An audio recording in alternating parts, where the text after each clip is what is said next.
In 2004, the Individuals with Disabilities Education Improvement Act, IDEA, refined transition requirements for students with disabilities.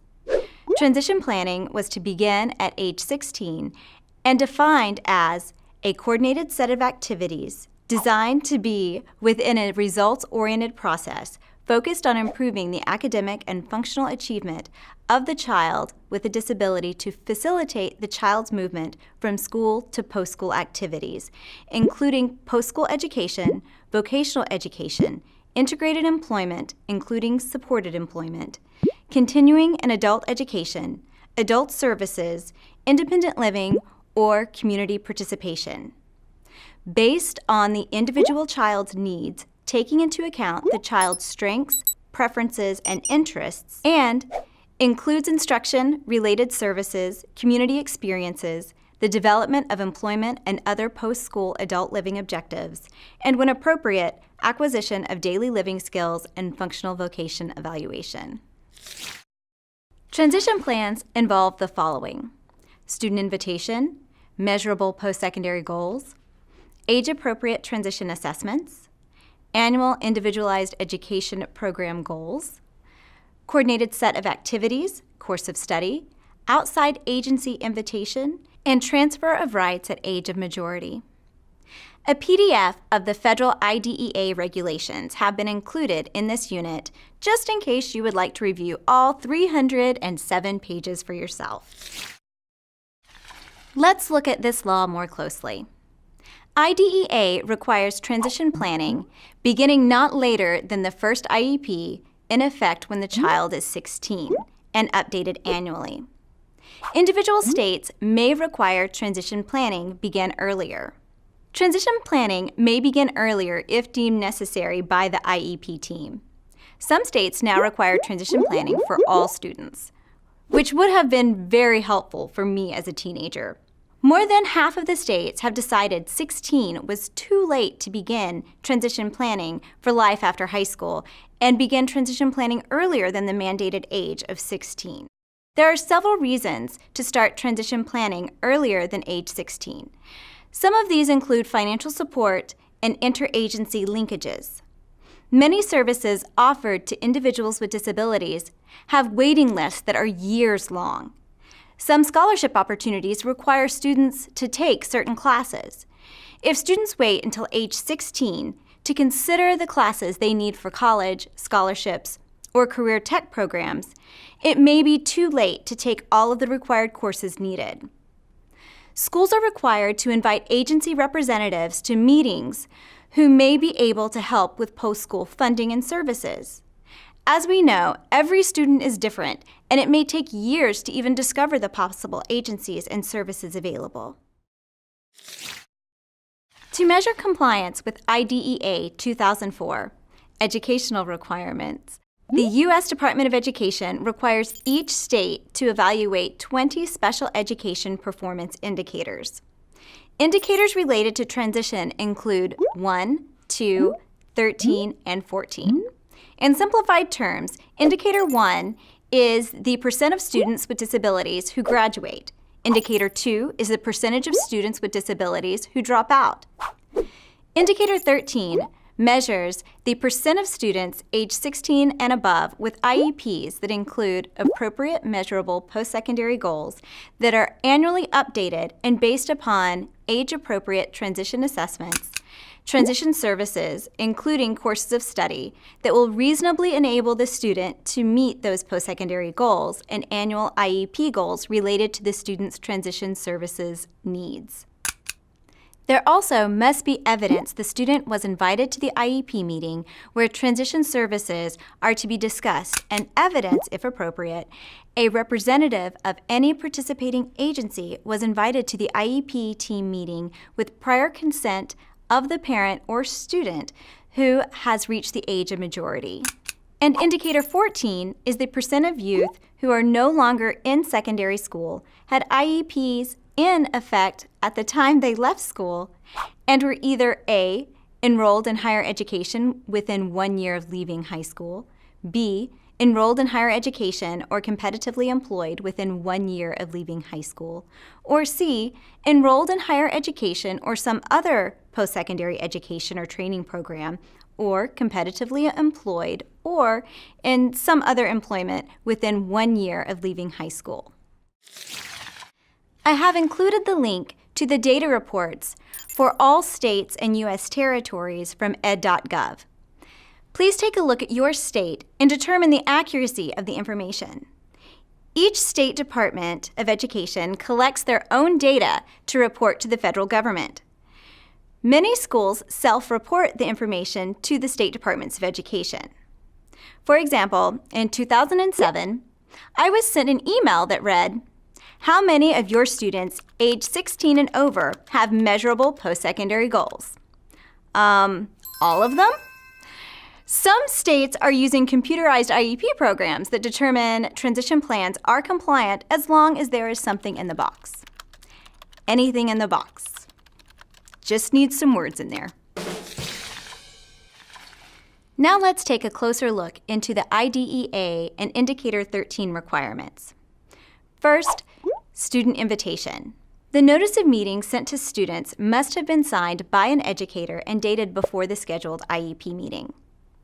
The notification of meeting sent to parents, unlike the student invitation, must include at least 4 items. 1, a statement indicating transition planning will be discussed. 2, a statement indicating the student will be invited to attend the meeting. 3, the student's name must be listed among the participants attending the meeting. And 4, names or roles of agency staff that may be responsible for paying or providing transition services will be listed. A notification of meeting will be addressed to students 18 years old or older and should include the 4 previous components. Even though IDEA 2004 only requires students to be invited, we will soon discuss actively involving students in the IEP. This process can start with the notification of meeting. Instead of sending home only the boring and intimidating official form, why not have the student make his or her own invitation to the meeting? Students could use a party invitation website to create invitations and include all needed information, including the date, time, and location of the meeting, and a statement saying his or her plans after high school will be discussed. Students could personally deliver the invitations to those who need to attend the IEP meeting and others whom the students or parents wish to invite. IDEA 2004 requires post-secondary goals be included in the IEPs of transition-age students, addressing further education and employment.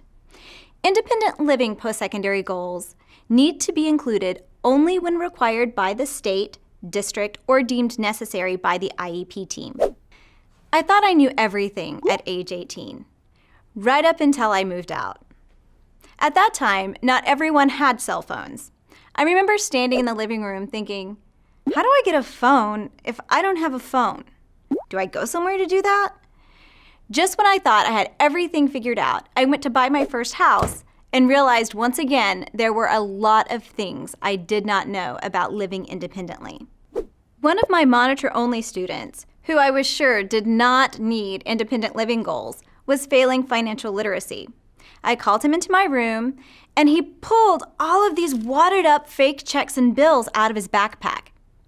He said, "I don't know how to do this."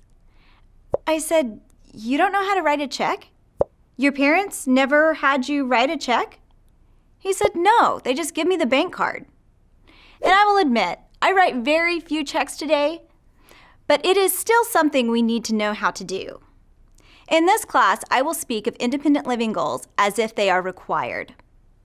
Post means after. Post-secondary means after high school. Time and time again, I see post-secondary goals addressing what the student will do in school instead of after high school.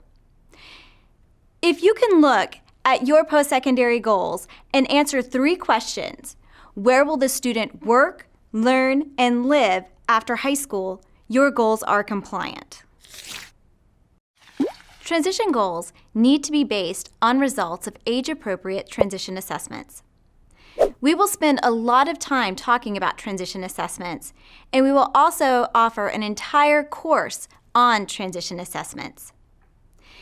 In this class, we will discuss transition assessments for high school students, students with more significant needs, and a few for elementary and middle school students. From these assessments, we will determine the strengths and needs of the students and develop annual transition goals based on the needs identified from the transition assessments. Annual measurable transition goals identify skills students need to learn to attain the post-secondary goals. At least one annual transition goal is required in the IEP for each further education and employment post-secondary goal. If an independent living post-secondary goal exists in the IEP, at least one annual transition goal addressing independent living is also required. We will learn more about measurable annual goals after discussing transition assessments. Post-secondary goals identify what the student would like to do after high school. Annual goals are what the student needs to learn this year to work towards the post-secondary goals. Transition services provide coordinated activities to assist with the accomplishment of the annual and post-secondary goals.